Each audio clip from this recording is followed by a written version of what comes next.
Ah, meu bem, se eu te contar o que vivi, você vai entender por que essa dor aqui dentro nunca foi embora. Imagina uma criança de 12 anos, pele marcada de tanto se esconder embaixo da cama, coração que parecia uma espinha prestes a estourar de tanto segurar. Agora imagina essa criança sendo chamada de mocinha pelo próprio pai, mas não com carinho não, com aquele riso torto, aquele deboche que fere mais que surra. Vai lá, mocinha, bota o vestidinho que eu comprei, ele dizia, e atrás da porta já estavam os tios rindo, esperando para ver o show. Foi nesse dia que eu descobri que meu pai não me odiava. Ele odiava quem eu era. E isso, meu bem, isso mata por dentro. Meu nome é Poliana, tenho 77 anos hoje e sou de Piedade, interior de São Paulo. Mas ninguém conhece a velha Poliana. Conhecem só a parte que sorri na padaria, que varre a calçada com a rádio ligada, que cuida das plantas como quem cuida do último fio de sanidade. Ninguém sabe da outra parte, a parte que carrega no corpo e na alma as lembranças daquele menino que nunca foi menino, que nasceu sentindo que tinha nascido errado para o mundo, mas certo para si mesma. Só que o mundo não perdoa quem nasce fora da linha. Minha mãe, coitada, quando engravidou, jurava que vinha uma menina. Disse para as vizinhas que sonhava com laço de fita, boneca de louça, nome doce como mel. Mas quando eu nasci, veio homem. Veio um corpo que não era o que ela esperava. Só que o coração dela não quis saber de corpo. Ela me pegava no colo, botava lacinho, vestidinho, fazia trança no meu cabelinho ralo e me chamava de minha princesa. Sempre escondido do meu pai, claro. Ele, quando via qualquer coisa diferente, ficava daquele jeito, com os olhos vermelhos de raiva e o silêncio que fazia a casa tremer. O silêncio antes da tempestade. Minha mãe, ela era tudo para mim. Um tempo doce entre os espinhos. Quando meu pai saía para trabalhar, era nosso momento. Ela me ensinava a andar com os joelhos juntinhos, me dava os colares que ela escondia no fundo da gaveta, fazia maquiagem com cotonete e dizia baixinho: "Você é a filha que eu pedi para Deus, só nasceu disfarçada." E eu acreditava, porque ali, com ela, eu me sentia inteira. Ela fazia as roupinhas com os retalhos que sobravam da costura para as vizinhas. Costurava como se estivesse bordando esperança. Me chamava de Lili, de bonequinha, me fazia dançar com ela na cozinha. Mas era sempre às escondidas, sempre com medo, porque meu pai tinha o olhar de quem esmagava com as palavras antes de bater. Quando ele chegava, eu tinha que arrancar tudo, botar o short largo, esconder o brilho do rosto. Uma vez, ele chegou e me pegou ainda com um pouco de batom no canto da boca. Perguntou se eu tinha comido goiabada. Eu tremi tanto que quase desmaiei. Garotão que é garotão não come doce cor-de-rosa. Ele riu. E foi aí que começou. Ele me chamava de garotão toda hora. Esse aqui vai ser macho igual o pai, dizia para os amigos, batendo nas minhas costas com aquela força que parecia castigo. Me dava bola de futebol, camiseta do time da cidade, jurava que ia me levar para fazer coisa de homem quando eu crescesse. Eu sorria, mas por dentro eu gritava, porque eu não era aquilo, nunca fui. Eu não queria ser garotão, eu queria ser igual a ela, igual a mãe, mas nunca pude dizer isso, só sentia. E sentir já doía demais. Lembro de um dia específico. Eu devia ter uns 7 anos. Estava na sala, com um dos vestidinhos escondidos, dançando ao som da vitrola baixinho. Era nossa música, minha e da mãe. E de repente, a porta abriu. Não era ela, era ele, meu pai. O olhar dele congelou tudo. O corpo dele endureceu. Ele não gritou, só falou devagar, com aquela voz que dava medo. "Você tá brincando de quê aí, hein? Virou menina agora?" Eu não consegui responder, só chorei. E ele riu. Riu como se eu fosse piada. E repetiu: "Meu garotão de vestido." Ah, que beleza! Depois desse dia, minha mãe ficou mais nervosa, mais aflita. Escondia as coisas melhor. Passava menos tempo comigo. Eu sentia que ela estava tentando me proteger. Mas alguma coisa nela já não estava igual. Começava a se perder nas conversas. Esquecia o fogão ligado, chamava meu nome e depois perguntava quem eu era. E eu começava a perceber que ela estava sumindo, que aquela mulher que me protegia com os olhos já não lembrava nem do meu nome direito. Foi um dia desses, num fim de tarde abafado, que tudo aconteceu. O pai chegou cansado, reclamando do serviço, e viu a casa desarrumada. A mãe não tinha feito o jantar. Estava sentada no chão, com um prato vazio na mão, rindo sozinha. Ele começou a brigar, a gritar. E ela se levantou como se tivesse despertado do nada. Pegou uma faca, uma das grandes, de cortar carne. Jogou, não sei se queria acertar, mas jogou. E depois jogou outra e outra. Gritava palavras que não faziam sentido. Dizia que ele ia levar tudo embora, que ia pagar por roubar ela de mim. E eu, escondido atrás da porta, vi meu mundo acabar. No dia seguinte, meu pai foi até a cidade. Voltou com um homem de branco. A mãe não gritou, não brigou, só chorou, olhando para mim, como se quisesse pedir desculpa, mas sem saber por quê. Levaram ela. Ela nunca mais voltou para casa. E eu fiquei com ele. A mãe foi levada para o hospital e o pai olhou para mim com aquela cara de quem achava que agora a vida ia dar certo. Agora é só nós dois, moleque. Um homem e outro quase homem. E eu ali, de bermuda rasgada, escondendo a dor dentro da barriga, como quem guarda um passarinho doente dentro da gaveta. Só nós dois. Olha que sorte a minha, né?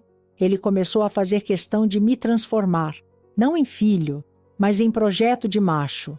Me acordava antes do sol pensar em nascer, botava enxada na minha mão e me mandava para o pasto. Homem aprende no braço.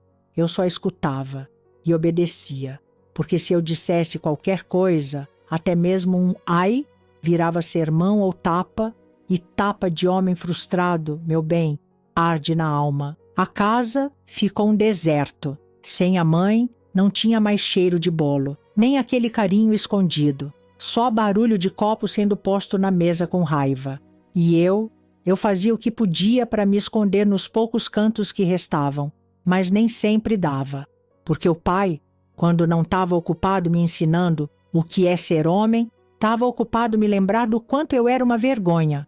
Você vai virar um garanhão, igual eu era na sua idade. Ele dizia isso cuspindo pedaço de feijão, como se fosse elogio. Eu queria rir, mas não ria, porque rir ali era perigoso. Ele achava que homem não ri à toa, homem não chora, homem não se encosta, homem não pinta a unha. Homem, na cabeça dele, era esse bicho seco que bate, cospe e acha que tá certo. E eu continuava sendo eu, do meu jeitinho, escondida por dentro. À noite, quando ele dormia pesado, eu abria a caixinha onde a mãe tinha guardado um batonzinho rosa, bem clarinho. Passava só um pouquinho, só para sentir que estava viva.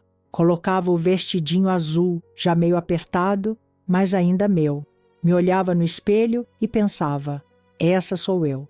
Não o que ele quer, mas claro, sorte pouca é bobagem. Um dia ele chegou mais cedo da venda, tropeçando de tanto que bebeu.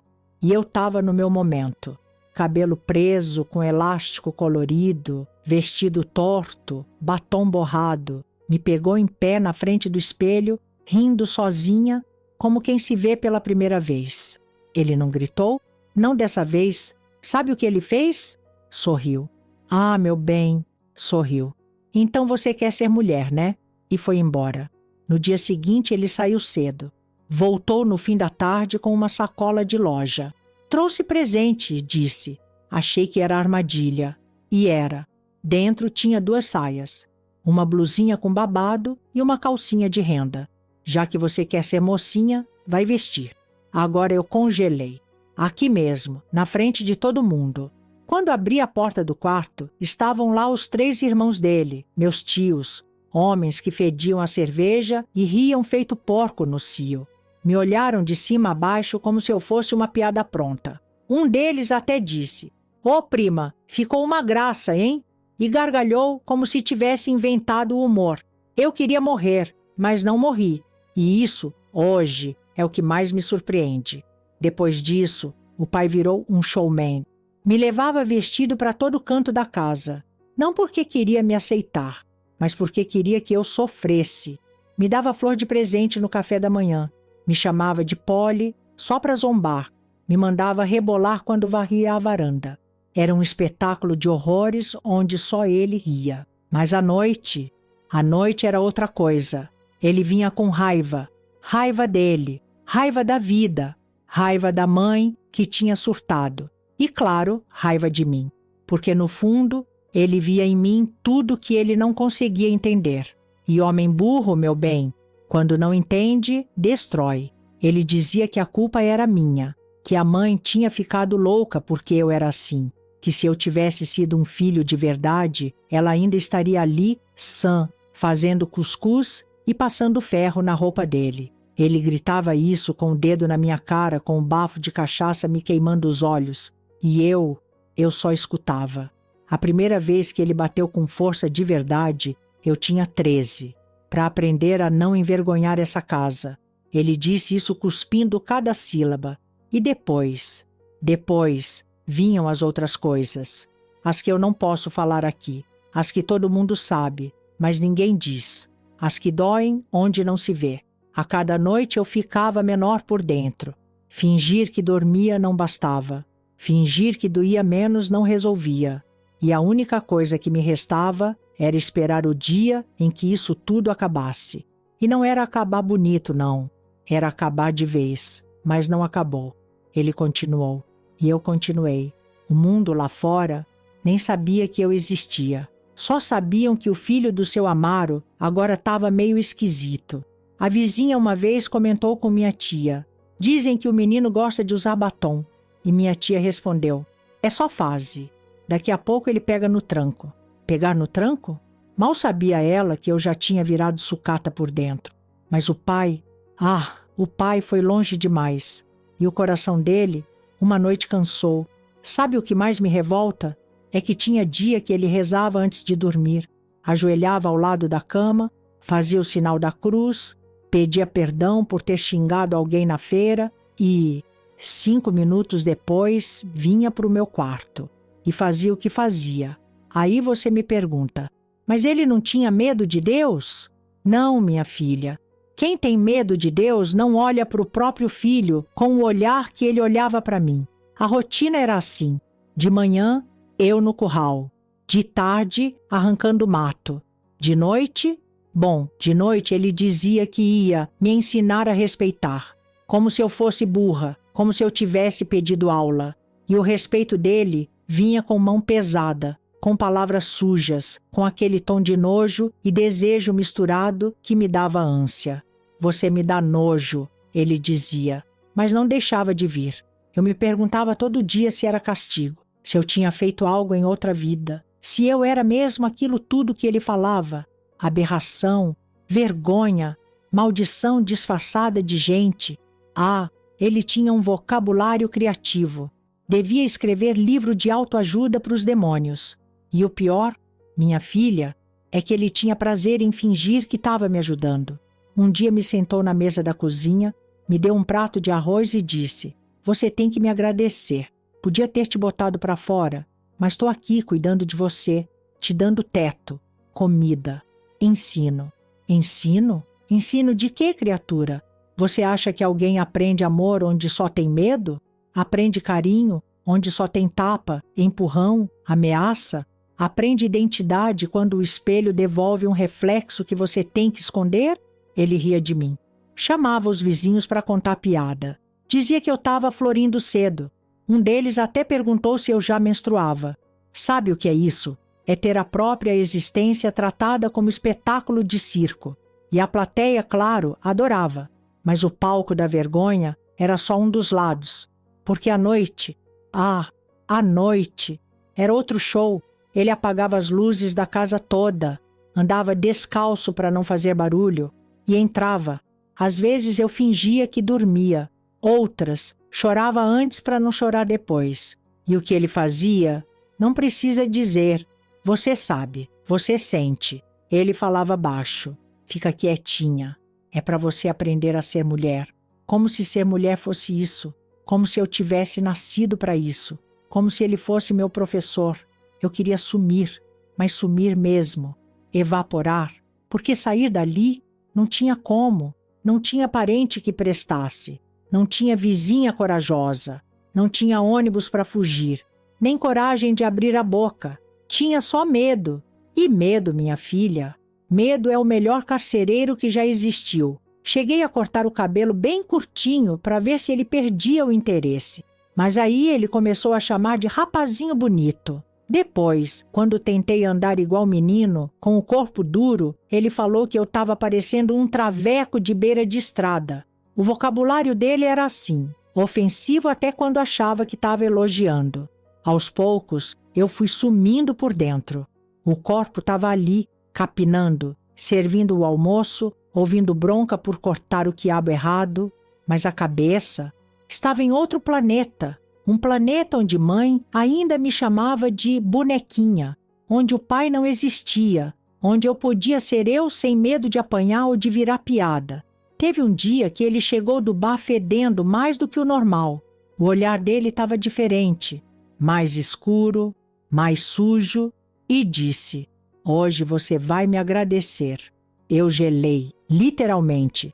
As mãos tremiam, o coração batia no pescoço. Eu sabia que vinha coisa ruim, mas o que ele fez naquela noite foi além. Além do que qualquer palavra pode tentar descrever. Só posso dizer que depois daquilo, eu não era mais uma criança. Eu era só caco. Passei 2 dias sem falar, nem comer. Ele achou que era pirraça. "Tá de frescura agora? Mulher aguenta tudo." A frase saiu da boca dele como quem comenta o tempo. E eu só pensava, então é isso que é ser mulher? Um lixo que os outros usam? Um brinquedo sem voz? Um corpo que ninguém respeita? Comecei a pedir para morrer, baixinho, para não dar ideia para ele, porque se desse, capaz de fazer com gosto. Às vezes eu pensava, se eu correr até o matagal e me perder, talvez ninguém me ache mais. Mas ele sempre dizia, pode tentar fugir, te acho até no inferno. E eu acreditava, porque quando alguém rouba sua fé na humanidade, até o diabo parece mais confiável.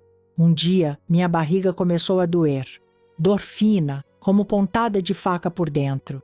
Eu achei que era verme, mas não era. Era o corpo dizendo, não aguento mais. E eu, burra, ainda pensava em pedir socorro. Socorro para quem, criatura? Para aquele pai que te culpa até pela loucura da mãe? A mãe, coitada, internada num hospital sem janela, com gente babando do lado, tomando remédio que apaga até pensamento. E eu ali, tentando sobreviver ao mesmo homem que fez ela enlouquecer. Coincidência? Claro que não. Maldição? Talvez. Mas justiça? Justiça nunca entrou naquela casa. Acordei com silêncio. E isso, para mim, era o pior sinal. Quando a casa estava quieta demais, era porque ele não estava. E se ele não estava, é porque estava por aí, fazendo o que homem mal resolvido faz. Enchendo a cara, se metendo com gente da laia dele, falando mal de mim no bar da esquina, como se eu fosse piada de mesa de bilhar. Ele saiu cedo naquele dia, pegou o chapéu, bateu a porta e só disse, volto quando quiser, se quiser. E eu respirei como quem ganha umas horas de trégua. Mas nem trégua vinha sem custo, porque quanto mais tempo ele passava longe, mais voltava com o demônio nos olhos. Fiquei o dia inteiro com o estômago embrulhado. Não comi, não sentei, só andava de um lado para o outro feito bicho preso em gaiola. Quando a tarde começou a morrer, eu já sabia. A qualquer minuto ele ia aparecer, fedendo a pinga, com as palavras atravessadas na garganta e o ódio acumulado. Então me tranquei no quarto. Tranquei mesmo, rezei sem fé, segurei o travesseiro como se fosse um escudo e fiquei ali, quieta, tentando desaparecer. O sol já tinha sumido quando ouvi o portão bater com força. O barulho dos passos, a chave jogada no chão, a risada falsa, tudo sinal de que a guerra tinha voltado. Ele gritava meu nome, o nome que ele insistia em usar, aquele nome que doía, Pedro, ó Pedro, cadê tu, moleque? Fingi que não ouvi, que tinha dormido, que não existia, mas ele insistia. Abre essa porta, seu viadinho. Tá se escondendo de quem te botou no mundo? Fiquei em silêncio, o coração batendo na garganta, as mãos suadas segurando a tranca. Até que, bang, ele arrombou. A porta voou para dentro com tudo, me acertou na perna. Eu caí para trás. E ele entrou feito bicho. O cheiro de bebida dele veio antes. Forte, ácido. Um cheiro que misturava cachaça com raiva. O olhar dele era um furacão. E nas mãos ele segurava o cinto. Não aquele cinto de fivela comum. Aquele, o de couro grosso. O mesmo que ele pendurava na parede da cozinha como quem pendura uma ameaça. Tirou da calça com a calma de quem sabia o efeito que aquilo causava. Segurou bem firme com as duas mãos e disse: hoje tu vai me mostrar que aprendeu a ser mulherzinha direito. Eu balancei a cabeça. Disse que não. Murmurei que não queria. E ele estalou o cinto no chão. Um estalo que doeu mais que tapa, mais que grito. Veste o vestido. O azul, aquele que tua mãe costurou. Veste. Agora eu tremia. O corpo inteiro parecia feito de areia molhada. Disse que não de novo. Aí ele bateu de novo com o cinto no chão. E dessa vez mais perto. Tão perto que senti o ar cortar na minha bochecha. Ajoelhei, devagar. Tirei a camisa suada, a calça. Fiquei ali, como vinha ao mundo. Como nas noites em que ele vinha sem pedir. Peguei o vestido com a mão trêmula. Vesti. O azul já estava desbotado, cheirava guardado. Mas para mim era como vestir a memória da minha mãe. A parte que ainda me dava um pouco de identidade. E ele? Ele ria. Rodopia aí, quero ver se tá bonitinha. Eu obedeci. Como sempre. Dei uma volta. Me sentia suja, ridícula. Mas o medo já mandava mais que qualquer orgulho. Isso, agora sorri, igual mocinha. Isso, assim mesmo, igualzinha à tua mãe. Até o jeitinho safado de andar. Foi aí que ele me empurrou. Com uma força que nem parecia dele. Voei para trás. Caí em cima da cama. E o que aconteceu ali, meu bem?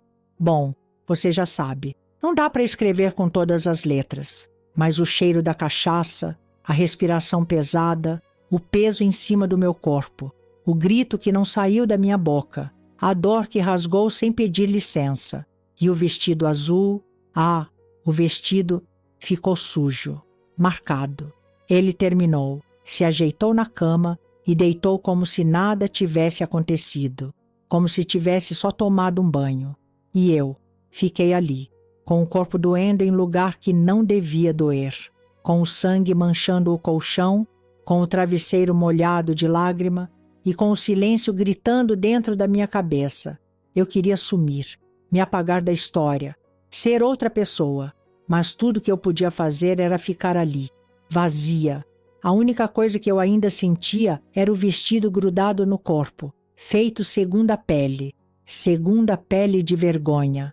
E ali, naquele quarto, naquela noite, nasceu a Poliana, que não ia mais pedir desculpa por existir.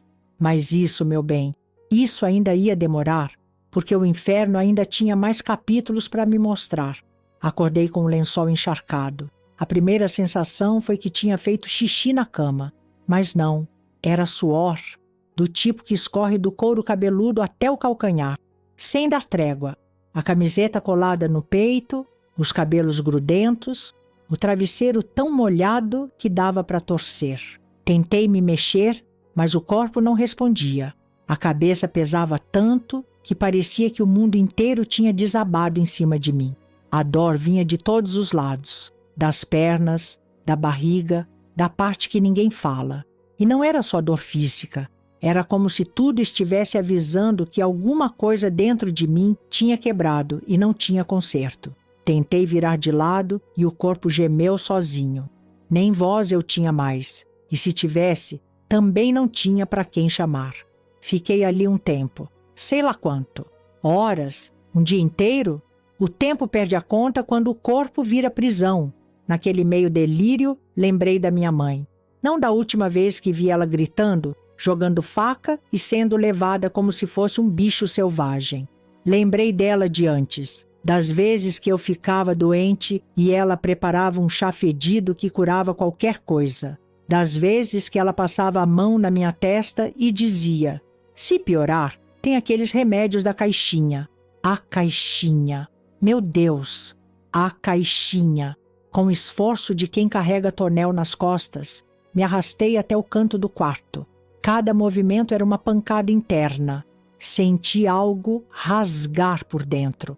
O suor escorria pelos olhos como se fosse lágrima. Quando cheguei na cômoda, quase desmaiei. Abri com a mão trêmula e lá estava ela. A velha latinha azul da manteiga com as bordas enferrujadas. Meu relicário de salvação. Dentro, tudo ainda estava como ela deixou. Um vidro pequeno com comprimidos meio vencidos, um potinho com uma pasta branca, uns pacotinhos de papel pardo com letras tortas. Para febre, para dor, só em caso urgente. Peguei tudo. Joguei 2 comprimidos goela abaixo, sem nem olhar qual era. Se me matasse, era lucro. Se curasse, milagre. Voltei para a cama. O colchão estava molhado, fedendo, mas era o único canto que ainda lembrava algum abrigo. Me enrosquei ali e esperei os remédios fazerem efeito. Esperei Deus fazer alguma coisa. Esperei tudo e nada. Não sei quanto tempo depois foi, mas ouvi a voz dele. A mesma, firme, grossa, azeda.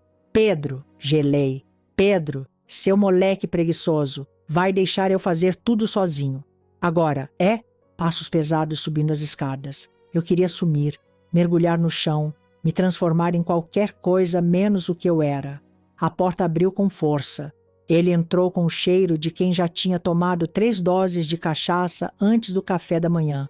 Parou na beira da cama, me olhou de cima. Que merda é essa? Eu não respondi, não conseguia, só gemi. Tá se fazendo de doente agora, é? Tá com frescura? Treme mais que vara verde. Levanta, vamos! Tem coisa para fazer na roça. Mas quando chegou mais perto, ele sentiu. O cheiro do meu suor era de febre, daquela que arde de dentro para fora, que frita a cabeça. Ele me olhou de novo. Fez um som de desprezo com a boca. Vai ficar aí então, mas amanhã eu quero ver tu andando. Bateu a porta e desceu, sem copo d'água, sem uma toalha, sem um melhora logo. Fiquei ali, morrendo devagar. A febre não dava trégua. As roupas grudadas no corpo como segunda pele. E a barriga, meu Deus, a barriga, inchada, dura, dolorida. Comecei a sentir aquela urgência que a gente conhece bem, mas não tinha como. Sentava no vaso e nada. Só suor, só dor, só vontade de gritar. A cada tentativa parecia que iam arrancar meu intestino com garra. Comecei a chorar, baixinho, para não dar o gosto para ele de ouvir. Mas chorava, porque era o único alívio que ainda me restava. Lembrei da caixinha, me arrastei de novo. Peguei uma das pomadas, nem sabia para que era, mas era aquilo ou continuar apodrecendo. Apliquei com dedos tremendo. Fechei os olhos e rezei. Se tiver alguém ouvindo, faz isso passar. Se não for para me curar, então me leva, mas me tira dessa. Voltei para a cama, mais mole do que antes, o corpo um trapo, a mente um caco. Deitei de lado, olhei para o teto e pedi para morrer. Não como quem faz drama, mas como quem já entendeu que viver daquele jeito era só mais uma forma de morrer, lenta, silenciosa, sem enterro. Senti saudade da minha mãe, não só dela como pessoa, mas do colo, da voz, da segurança que ela me dava, mesmo que escondida. Com ela, eu era filha, com ele, eu era só um erro. Ali, naquela cama molhada de febre e desespero, jurei que nunca ia perdoar aquele homem. Nunca. E se algum dia eu escapasse? Se eu escapasse, eu ia cuspir na cova dele. Mas isso ainda era sonho. Por enquanto, tudo que eu tinha era um corpo doente, uma alma em frangalhos, e um pai no andar de baixo esperando eu sarar para continuar o que ele começou. Depois de 3 dias com febre alta, suor escorrendo até pelo pensamento e uma dieta equilibrada de lágrima com medo, acordei com menos calor.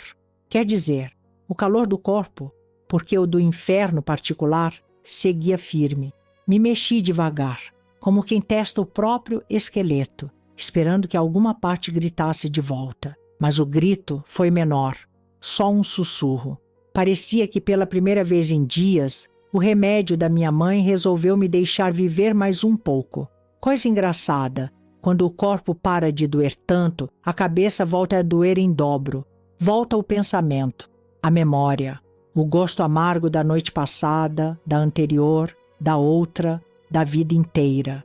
Me sentei na beirada da cama, com os pés no chão gelado e a alma sambando entre levantar ou me fingir de morta. Mas nem fingir direito dava mais certo. Eu já era quase um fantasma naquela casa. Desci as escadas devagar, achando que talvez ele não tivesse notado minha ausência nos últimos dias. Engano meu. Ele estava sentado na cozinha, coçando o umbigo, com a camisa aberta e o prato de feijão do lado. Olhou para mim como quem vê uma barata andar com as próprias pernas depois de 3 dias virada de costas. Olha só, a princesinha ressuscitou. Sorriu com aquele canto de boca que mais parecia ferida. A doença venceu, hein? Nem febre quis te carregar. Eu não respondi, nem um pio, porque ali cada palavra podia ser usada contra mim, e não num tribunal, mas num porão emocional onde ele era juiz, carrasco e plateia. Fui até o canto da pia, peguei um copo d'água. O estômago ainda parecia em greve, mas pelo menos eu já não me tremia feito vara seca. Vai trabalhar hoje ou vai desmaiar no meio do milharal? Ele falou, sem nem olhar na minha cara. Respirei fundo. Não por medo, mas para não explodir na hora. Mas não adiantou. Você acha bonito isso tudo, né? Soltei. A voz saiu meio trêmula, mas foi. Ele parou, me encarou com aquela cara de riso torto, tipo, olha quem resolveu abrir a boca. Bonito o quê? Te sustentar? Te criar mesmo sendo esse erro ambulante que tu virou? Foi ali que o sangue subiu. A cabeça ficou quente de novo, mas dessa vez não era febre. Eu te odeio, eu falei. Simples. Reto. Você acha que é pai? Você é um monstro. E eu vou embora. Vou sair daqui. O prato que ele estava lavando caiu na pia. Não que ele lavasse nada, mas fazia pose de ajuda em casa, quando queria fingir que era gente. Vai embora pra onde, moleque? Hein? Vai viver do quê? Fazer o quê da vida? Você acha que o mundo lá fora é desfile de moda pra bicho esquisito igual você? Fiquei calado. Só olhava. Mas ele continuou. Você acha que alguém lá fora vai te aceitar, Pedro? Vai mesmo? Você acha que as pessoas vão te olhar com carinho? Com respeito? Você não é mulher. Nunca vai ser. Não é homem também. É o que então? Aberração? Confusão? Pedaço de gente que nasceu errado? Doía. E ele sabia. Sabia direitinho onde apertar. Lá fora não vão te dar comida, roupa e cama. Vão te dar pedrada, cuspe e desprezo. Você não é especial, não. Aqui ainda é o melhor lugar para você.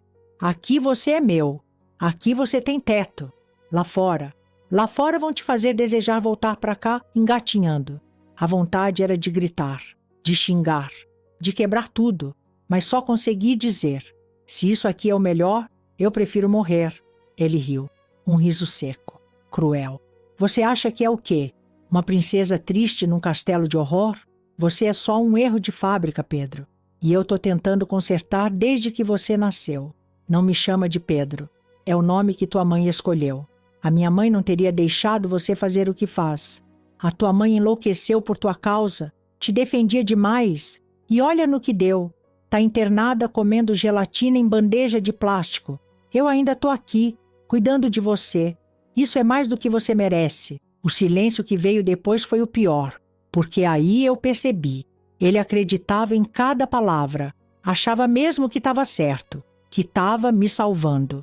Fui saindo. Ele falou por último, como sempre. Vai trabalhar. E se tentar sair dessa casa, eu te encontro.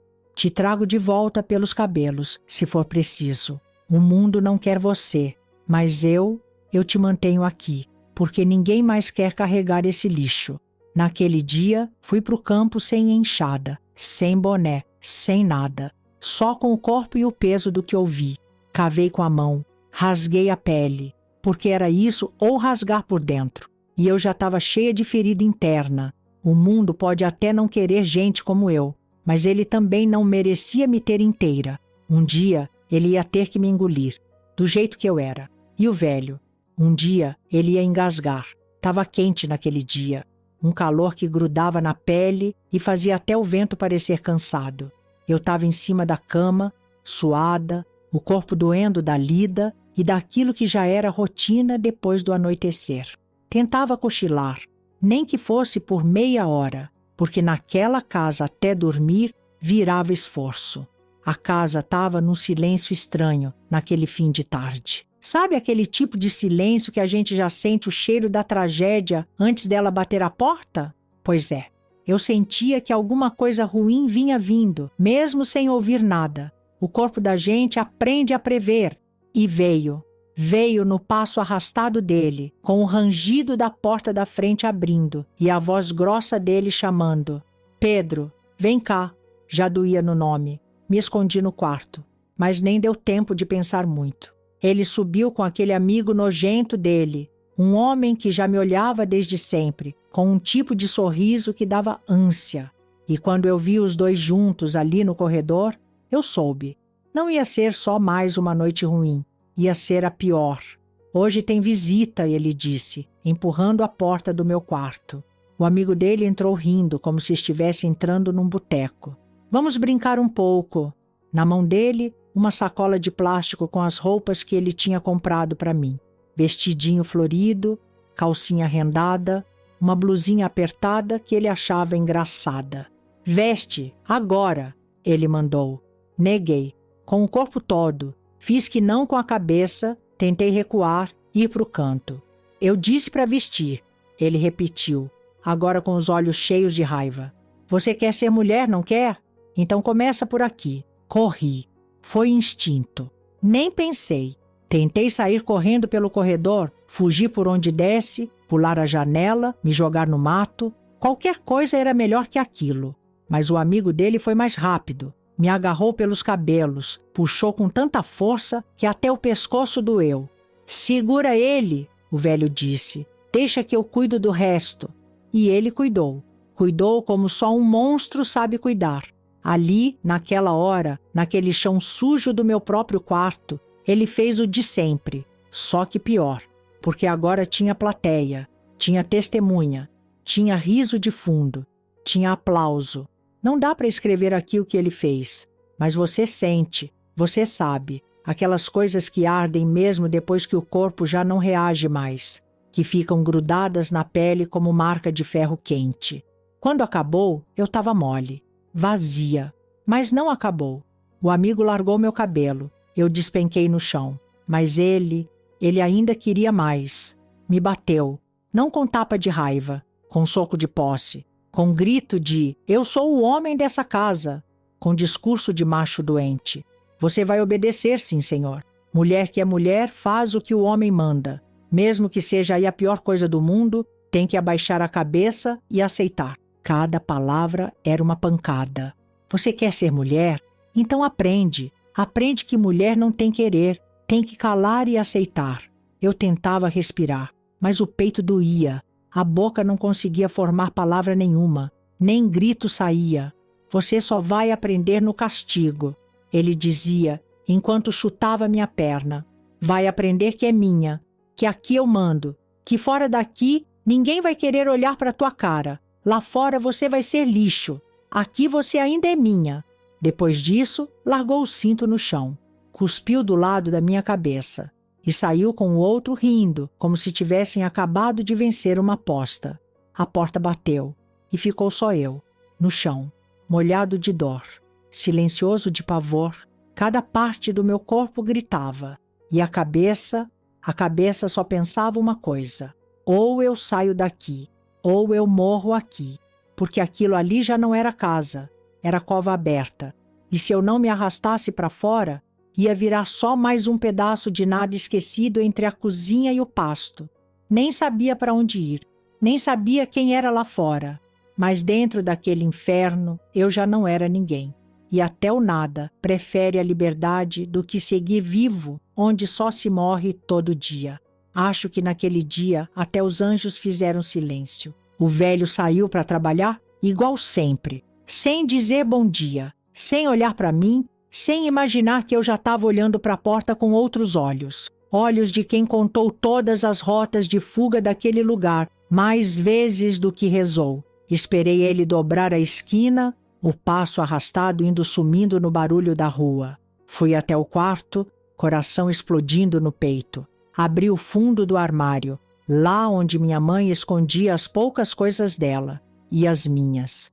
Roupas que ele nunca encontrou, porque ela guardava bem escondido, enrolado em pano velho, no meio das colchas. Peguei o vestido azul claro, que era meu favorito, 2 outros com cheiro de naftalina, uma calcinha que ainda me servia e uma camiseta dele, velha, mas que virava qualquer coisa. Enfiei tudo num pano e amarrei. Fui até a cozinha. Peguei o resto de farinha do pote, metade de uma rapadura guardada num saquinho, um pedaço de pão embolorado que cortei o mofo fora e a última banana da fruteira.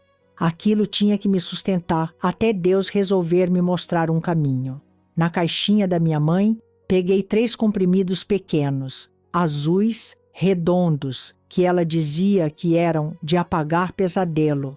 Amassei com a colher, fiz virar pó e guardei dentro de um pedaço de papel dobrado.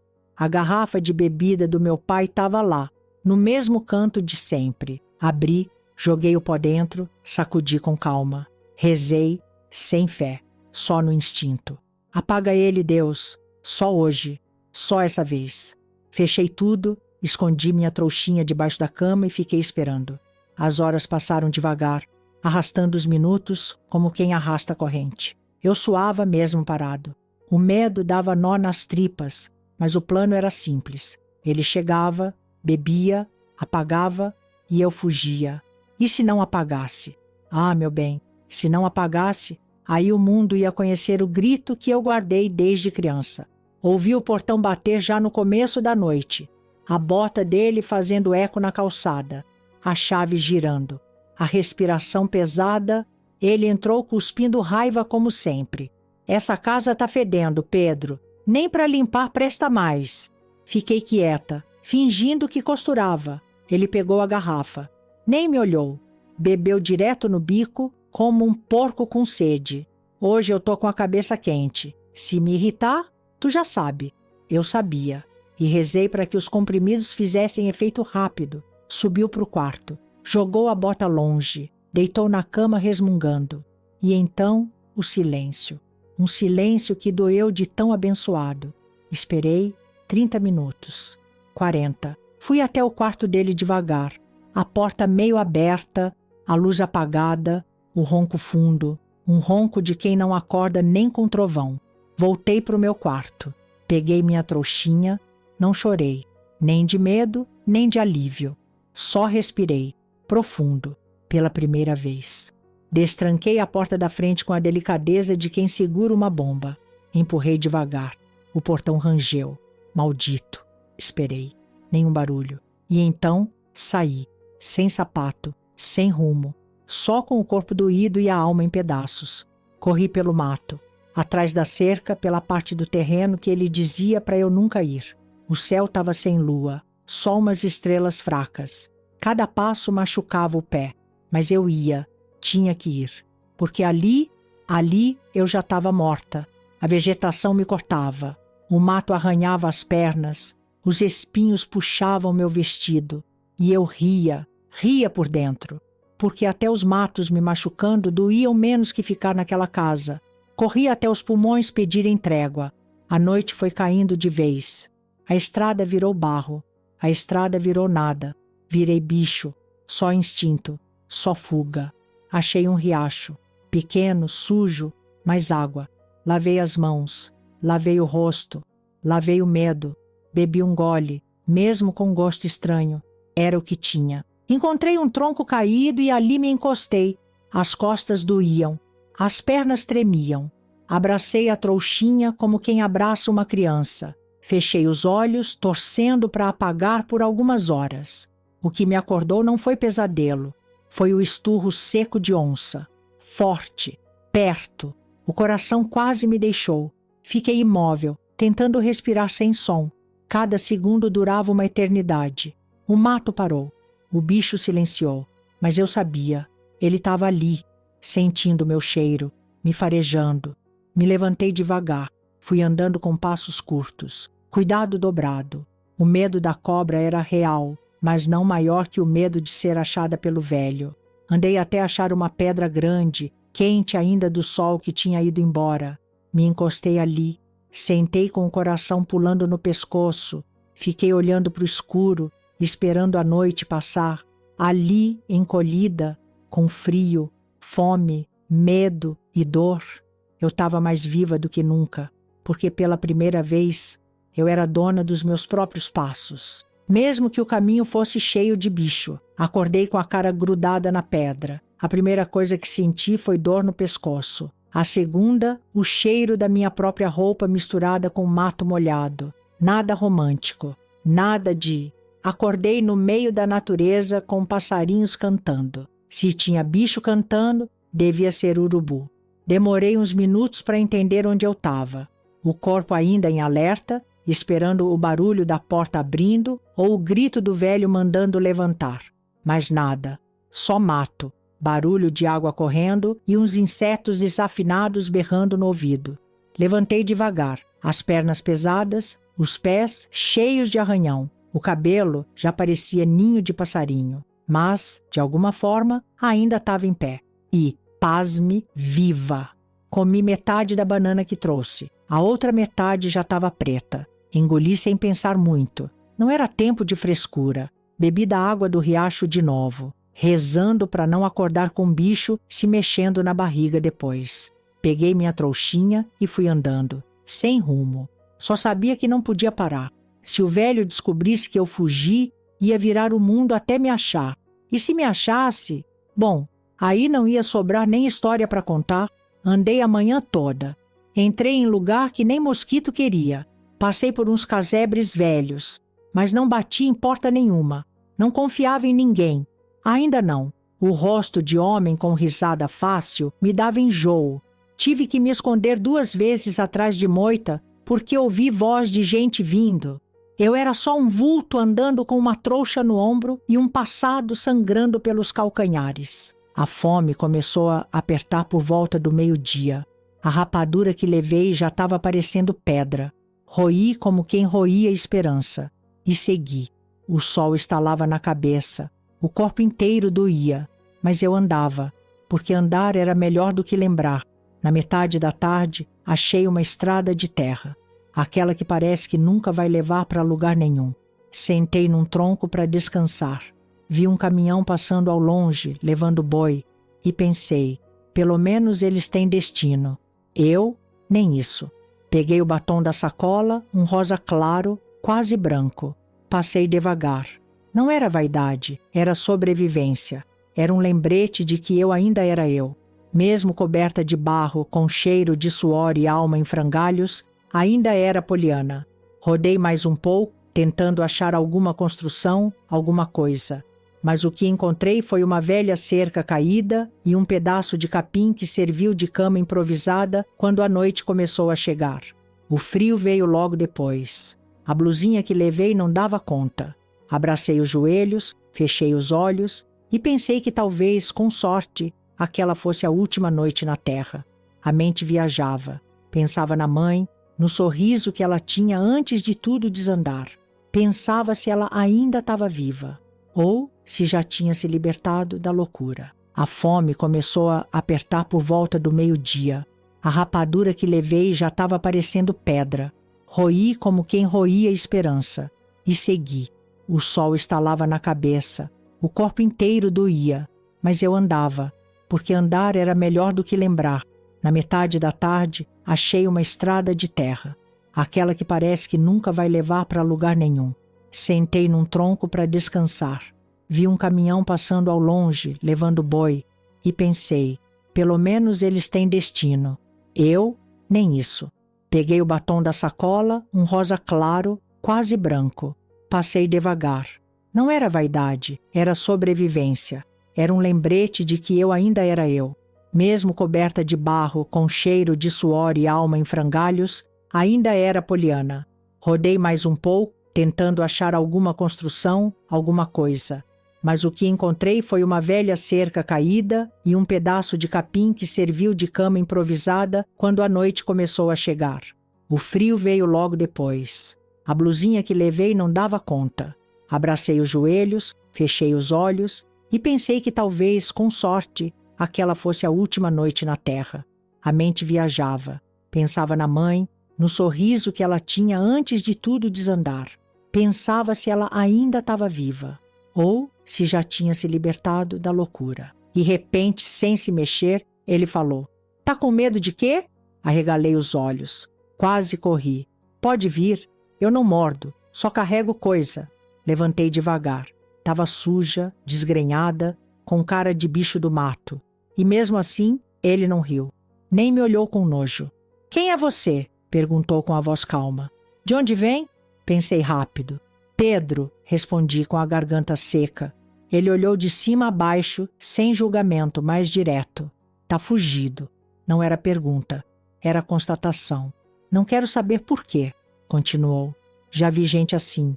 Não precisa explicar." Fiquei parada. "Vou sair em 20 minutos. Cidade da frente. Se quiser, sobe. Não precisa pagar." Meu estômago roncou alto. Nem disfarcei. Eu não tenho como pagar nada, moço." Ele deu um meio sorriso. Não aquele de tarado nem de deboche. Um sorriso cansado de quem já viu tudo e só quer andar em paz. "Não quero teu dinheiro. Só quero alguém para conversar no caminho." Fiquei parada mais um pouco, tentando decidir se confiava ou corria. Mas não tinha mais força para correr. E pela primeira vez, não senti medo. Só cansaço. "Eu vou", respondi. Ele acenou com a cabeça e voltou a tomar o café. "De ali, meu bem." Foi a primeira vez que alguém me ofereceu um lugar sem cobrar meu corpo ou minha dor. E eu nem sabia o nome dele. O caminhão balançava na estrada como se fosse barquinho de papel em enxurrada. Eu sentada ali no banco do lado, abraçada na minha trouxinha, sem saber onde enfiar os olhos. O mundo passava rápido do lado de fora, cheio de verde e poeira, enquanto por dentro eu estava só silêncio.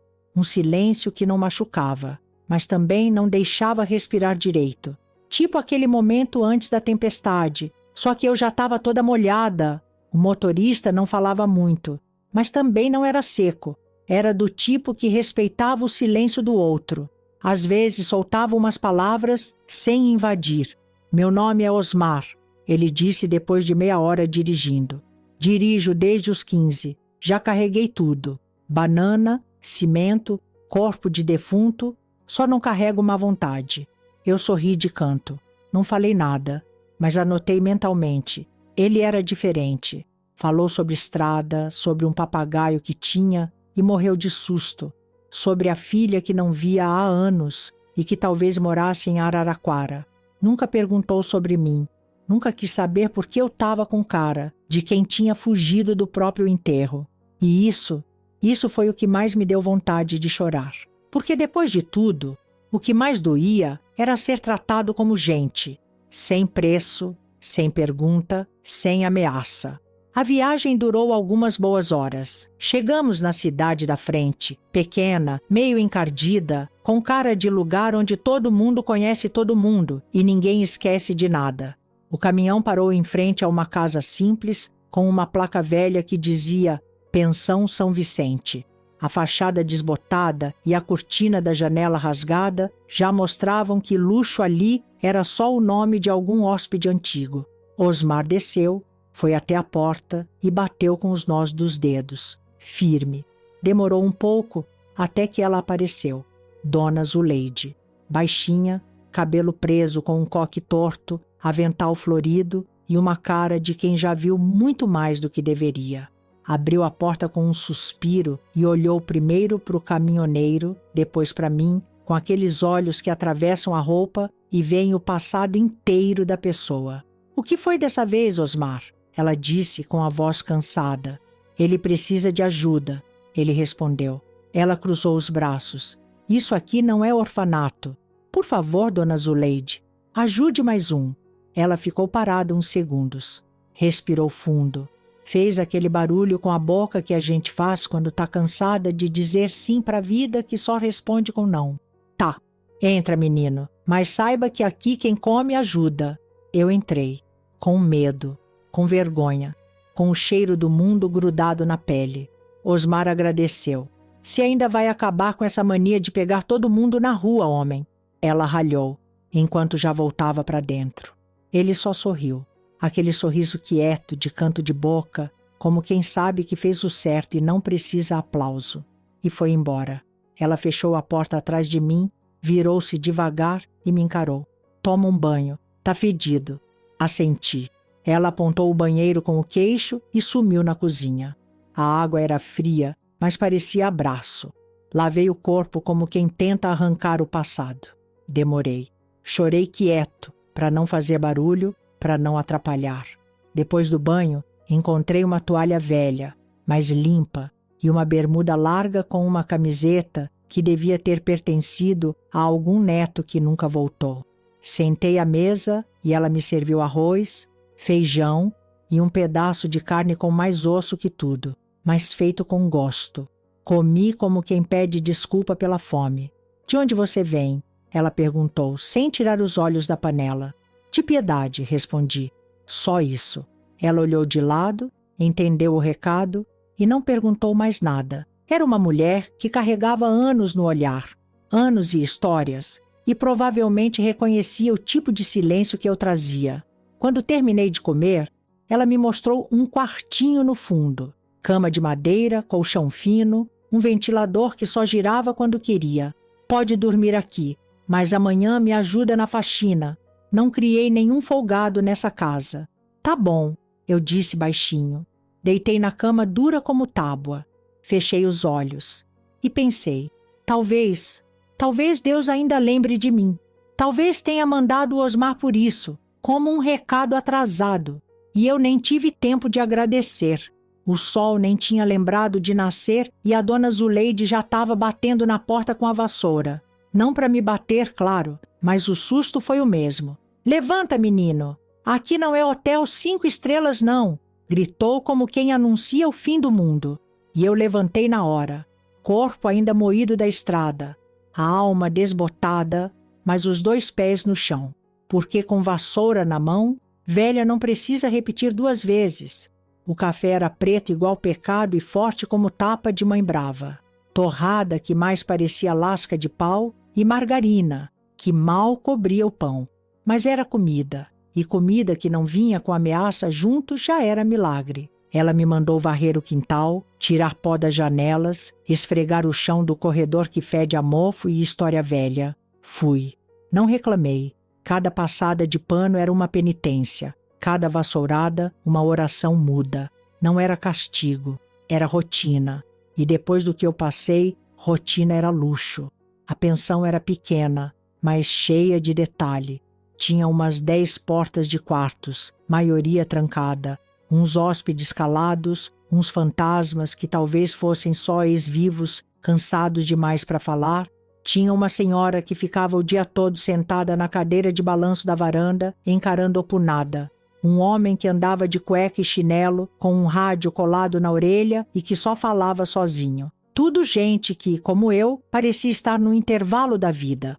No segundo dia, Zuleide me entregou um pano de prato rasgado e disse: vai enxugar a louça. Se quebrar alguma coisa, paga. Nem perguntei com que dinheiro, só balancei a cabeça. Ela não falava muito, mas olhava, com aqueles olhos pequenos, escondidos atrás de óculos com a armação torta, mas que pareciam ler pensamento.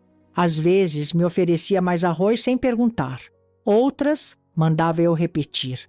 Dava bronca por deixar água cair no chão, mas me cobria com um cobertor fininho nas noites frias, sem falar nada. Teve uma tarde em que eu estava limpando o chão do corredor e ouvi um suspiro.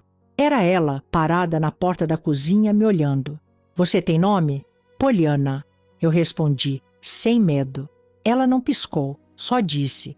Pois muito bem. Então põe isso no copo da pia. Não quero mais ver Pedro escrito com caneta. Aquele foi o primeiro sim que recebi na vida sem precisar implorar. Nos dias seguintes, fui ganhando espaço. Pequeno, mas meu. Ajudava com a roupa, lavava lençol, varria o pátio, lavava os pratos.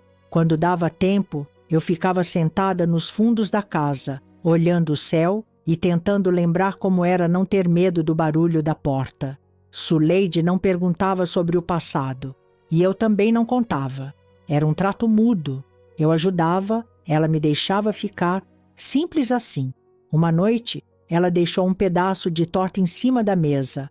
Do nada, nem era meu dia de ajudar na cozinha. Eu olhei para ela com aquele olhar que pergunta sem abrir a boca. Fez por merecer, mas se reclamar, não dou mais. Eu comi, com gosto. Cada mordida era quase um abraço. Ela falava com acidez, tratava todo mundo igual faxineiro de presídio, mas tinha um jeito que dava para ver. O coração dela era igual aos azulejos da pensão. Velho, rachado, mas ainda segurando tudo em pé. Um dia perguntei se ela conhecia o Osmar de antes. Ela deu uma risada curta. Aquele lá já apareceu aqui com cada tralha. Viciadinho, menino órfão, até uma moça que achava que era pássaro e queria dormir no telhado. Eu só pego porque Deus me deu o azar de ter esse coração mole. Mas um dia ele vai ver, vai me deixar com um psicopata na sala. E eu sou o quê? Perguntei com meio sorriso. Ela olhou fundo, depois soltou. Você é alguém tentando sobreviver, e só por isso já merece mais respeito que muito figurão engravatado que passa por aqui. Não falei nada, só continuei descascando batata. Naquela noite, fui deitar cedo. O colchão ainda era duro, o travesseiro mais fino que jornal, mas o silêncio da casa era o mais confortável que eu já tinha sentido. Sem gritos, sem portas sendo chutadas, sem a sombra dele do outro lado da parede. Deitei de lado, abracei a trouxinha com minhas roupas e antes de dormir pensei no Osmar, no sorriso torto, na voz calma, no "só quero companhia" que ele disse sem pedir nada em troca. E ali, naquele cantinho emprestado, quase sem lençol e com a alma toda costurada, eu entendi, talvez, só talvez, Deus tenha lembrado de mim. E eu nem tive tempo de agradecer. A rotina com Dona Zuleide começou a virar escola. E escola daquelas sem lousa, sem prova, sem formatura, mas onde a gente sai doutora em sobrevivência. Depois que ela viu que eu fazia as coisas direitinho, começou a me ensinar mais. Primeiro devagar, depois com gosto. Era como se ela estivesse só esperando a hora certa de dizer: agora você vai aprender a ser gente. Me colocou sentada com um pano de prato esticado e uma caneta de tecido na mão. Desenha aí qualquer coisa. Flor, bicho, tua tristeza. Depois a gente pinta. E eu pintei. Com medo no começo, mas depois com vontade. Pintar paninho virou terapia. Era como bordar lembrança boa em pano velho. Depois veio a costura. Primeiro botão, depois bainha. Um ponto aqui, outro ali. Quando percebi, eu estava costurando o vestido meu, ajustando a cintura, alinhando o caimento. Ela dizia: roupa é armadura, e mulher sem armadura é alvo fácil.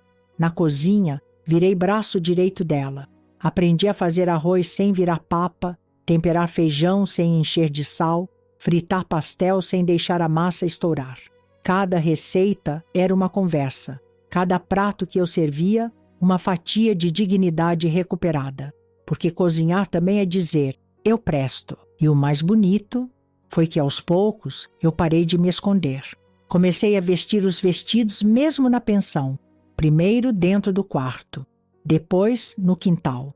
Até que um dia apareci na sala com um vestido azul de bolinha e um batom clarinho. Ninguém riu, ninguém me xingou. A senhora da cadeira de balanço olhou, balançou devagar e disse, ficou bonita. E a partir dali, nunca mais voltei para dentro de mim. Passei a andar como eu queria, a sentar do meu jeito, a falar com a voz que nunca usei, e quando perguntavam meu nome, eu dizia sem baixar os olhos, Poliana. Na rua era diferente. Claro, sempre tem um idiota de plantão. O rapaz da quitanda uma vez me chamou de traveco de saia, como se estivesse oferecendo promoção. Outro jogou uma latinha na minha direção e disse que eu era vergonha para o bairro. O padeiro fingia que não me via. A mulher da farmácia ria por trás do balcão. mas eu voltava para casa e ela estava lá, Dona Zuleide, com o pano no ombro, a mão na cintura e o coração preparado. Hoje foi ruim, né? Ela perguntava, sem precisar ouvir a história. E eu, cansada de ser valente, me encolhia no colo dela. Chorava. Chorava com tudo que tinha ficado guardado nos ossos, nas vísceras, nas unhas. Ela fazia cafuné e dizia: a vida vai tentar te dobrar, menina. Vai puxar teu cabelo, vai cuspir na tua cara, vai querer te esmagar. Mas você não nasceu para ser esmagada. Você é dessas que quando cai, faz o chão tremer. Mas dói, Dona Zuleide, eu falava entre soluço. Dói mesmo. Algumas pessoas vêm para o mundo com uma cruz maior. A sua veio com espinho, arame farpado e concreto. Mas cada passo teu é milagre. E milagre não se explica. Se vive ali, naquele colo que cheirava a sabão e café, fui virando mulher. Não de um dia para o outro, mas de tarde em tarde, de panela lavada em panela lavada, de flor pintada em flor pintada. Ela dizia que ensinar era parte do trato. Se eu morro amanhã, quero morrer sabendo que deixei uma mulher forte no lugar de uma menina machucada. E conseguiu, porque foi no silêncio da pensão, no rangido da cadeira de balanço, na fumaça do arroz soltando do fundo da panela, que eu entendi. Eu podia ser, só ser, e ser. Nunca foi tão bonito. Os anos passaram como passa ônibus de cidade pequena, fazendo barulho, parando em todo canto, mas indo para frente mesmo assim. E eu fiquei ali, na pensão da Dona Zuleide, enquanto o mundo girava lá fora como se não tivesse me notado. Muita gente veio e foi. Garotos com o rosto arranhado, menina grávida com o olho roxo, homem de fala mansa e cicatriz no peito. Todos chegavam com uma história na mala e um medo no bolso. E a porta da Dona Zuleide nunca trancava. Ela só dizia: mais um, põe uma coberta e vê se não me rouba nada. A regra era simples. Ajudou, fica. Parou de ajudar, tchau. Mas a maioria ficava o tempo suficiente para lembrar o próprio nome. Depois, partia. Para a cidade vizinha, para outro estado, para o tal recomeço que todo mundo sonha e quase ninguém alcança. Mas mesmo os que iam embora, sempre mandavam uma lembrança. Saco de arroz, sabão, um bilhetinho com obrigado, Zuzu. Eu e ela viramos um sistema. Eu pintava, costurava, fazia comida, limpava os quartos. Ela mandava, ralhava, ensinava, fingia que não via quando eu guardava o melhor pedaço da torta para mim. A pensão era movimentada, mas um dia entrou um menino diferente. Devia ter uns 20 e poucos. Olhos fundos, ombro baixo, cara de quem já tinha apanhado da vida e ainda levava tapa da memória. Chegou direto do ponto de ônibus, com uma mochila rasgada e a coragem pendurada num fio. Sentou no sofá e disse logo para Dona Zuleide: tô fugindo. Meu pai tentou me matar, porque eu gosto de homem. Ela não piscou. Só fez aquele barulho com a boca. Virou para o corredor e gritou: Poliana, prepara o quarto 3. O nome dele era Rafael. E era doce, mesmo machucado, mesmo desconfiado. E doído, reconhece doído. Começamos a conversar aos poucos. Primeiro café, depois costura. Em menos de um mês, ele já sabia pintar pano de prato melhor do que eu. E olha que eu achava que ninguém me passava. À noite ele tinha pesadelo. Se revirava na cama, gritava: não, pai, não! Eu levantava, calçava o chinelo e ia até o quarto dele. Sentava na beira da cama. Segurava a mão dele até passar. E passava. Devagar, mas passava. Foi numa dessas noites, com ele ainda suado de susto, que eu falei. Contei tudo. Não escondi nada. A mãe com surtos, o pai com os horrores, a infância toda feita de dor em silêncio. Falei como quem desentope uma pia velha. Saiu tudo e saiu chorando. Eu nem sabia que ainda dava para chorar por aquilo, mas chorava. Ele não falou nada, só me abraçou, forte, apertado. E naquele abraço eu soube. O mundo tinha ferrado com nós dois igual. E mesmo assim, a gente ainda sabia abraçar. Daquele dia em diante, não nos desgrudamos. Não tinha nome, nem rótulo, mas era mais que amizade, mais que parceria, era colo, era casa. Ficamos juntos, escondidos dos olhos do povo, mas não dos da dona Zuleide.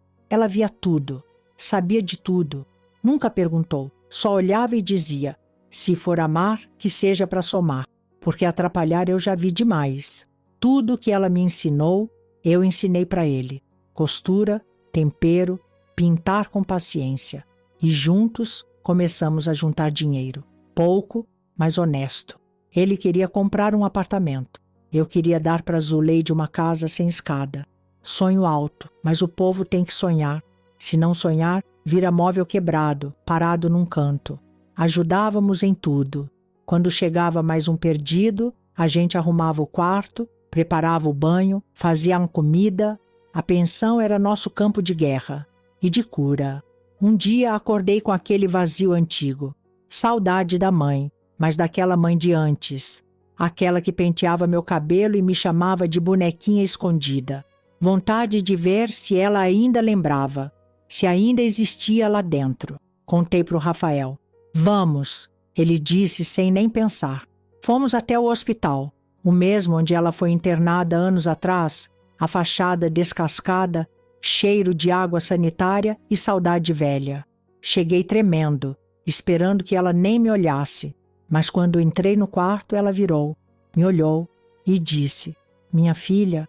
A voz saiu fraca, mas saiu. Corri para ela, me joguei no colo, chorei. Ela também. Conversamos pouco, palavras picadas, lembranças misturadas. Não falei do pai, não tinha motivo. Ela já carregava tristeza demais. Por um tempinho ali, ela voltou. Era ela, a minha mãe, mas logo passou. Os olhos dela começaram a perder foco. A mão soltou da minha, voltou para o devaneio. Começou a falar de passarinho, de varanda, de café que nunca existiu. E eu fiquei ali, segurando o vazio. Mas pelo menos, por um instante, ela lembrou de mim e me chamou de filha. A visita da minha mãe foi mais curta do que eu imaginava, mas durou o tempo certo para selar uma parte do passado. Depois daquele abraço, daquele minha filha, sussurrado entre as rugas e a confusão, não precisava mais nada. Eu podia ter ido embora naquela hora e levado aquilo comigo para o resto da vida. Mas antes de sairmos, a enfermeira apareceu com os olhos baixos, quase pisando em ovos. Você é a filha da dona Marlene, não é? Sou. Ela mordeu o canto da boca e soltou a frase com cuidado. O homem que vinha visitá-la, provavelmente o pai, faleceu faz algumas semanas. Silêncio. Ela continuou. A gente achou que ela não tinha mais ninguém. Íamos começar a tratar como caso de abandono. Mas se você vai aparecer... Vou sim, eu disse. Tudo que ela precisar, a gente ajuda. E ali, naquele corredor gelado de hospital público, senti um peso saindo das costas. Um peso velho, preso no osso, que eu carregava sem nem saber mais por quê. Era errado? Talvez. Mas eu senti alívio. Não fiquei triste, nem fingi, porque não era só o pai que morreu. Morreu o medo. Morreu aquela voz gritando meu nome errado. Morreu o barulho da porta quebrando, o cinto no chão, a risada nojenta, o hálito de cachaça com raiva. Morreu tudo aquilo que, mesmo longe, ainda me vigiava. Agora não tinha mais ninguém me procurando, ninguém mais para me prender naquele pedaço de vida podre. Eu podia, finalmente, viver. Voltamos para a pensão com o coração calmo. Contamos tudo para dona Zuleide, que só balançou a cabeça devagar. Agora vocês estão mesmo livres, livre de corpo, de alma e de lembrança. Ela foi para mim mais do que mãe. Foi minha redenção, o abraço que eu nunca tive, a resposta que eu esperava da vida, e ela viu a gente crescer. Trabalhei feito condenada por anos. Vendi pano pintado em feira, costurei roupa de noiva, ensinei moça nova a cortar tecido e mulher velha a bordar nome de neto no pano de prato. Rafael virou ajudante de tudo. Fazia frete, limpava a caixa d'água, consertava a rádio e ainda me levava café na cama quando dava tempo. A gente juntou cada centavo. Quando o dinheiro permitiu, compramos uma casinha com quintal e varanda. do jeitinho que Dona Zuleide sempre sonhou. Foi no fundo dessa casa que casamos. Não era tempo de cartório para gente como nós. O mundo ainda cuspia em quem amava errado. Então casamos escondido, mas com tudo o que importava. Os íntimos da pensão, um vestido azul feito por mim mesma e a bênção da mulher que nos salvou. Dona Zuleide chorou, não aquela lágrima tímida. Chorou soluçando, apertando o lenço contra o peito, dizendo que nunca pensou que ia ser madrinha de um amor assim. Depois do casamento, nos mudamos com ela para casa nova. Ela já estava mais cansada, os ossos reclamando, a respiração curta. Mas a língua seguia afiada. Até o último dia dela, dava bronca, mandava refazer bordado, criticava meu arroz que nunca mais ficou igual ao de antes. Quando ela ficou doente de verdade, cuidamos dela com tudo que tínhamos. Banho morno, coberta no joelho, sopa morna e novela das 6. Eu penteava o cabelo dela, passava hidratante nas mãos, contava as histórias antigas que ela amava fingir que não lembrava mais. Um dia, sentada na cadeira de balanço, ela só não acordou. Se foi como viveu, sem frescura, sem despedida, mas deixando marca em cada canto da casa. A pensão ficou, vazia no começo, depois cheia de novo, porque eu entendi que o que ela fazia não era caridade, era missão, e eu segui. Reabri as portas, arrumei os quartos, voltei a cozinhar para os perdidos que batiam ali com fome e vergonha. Gente nova vinha toda semana, menino com o olho roxo, mulher com os pés machucados de andar sem rumo, travesti que tinha apanhado na rodoviária. Tudo alma cansada procurando um copo d'água e um lugar onde ninguém perguntasse: por que você é assim?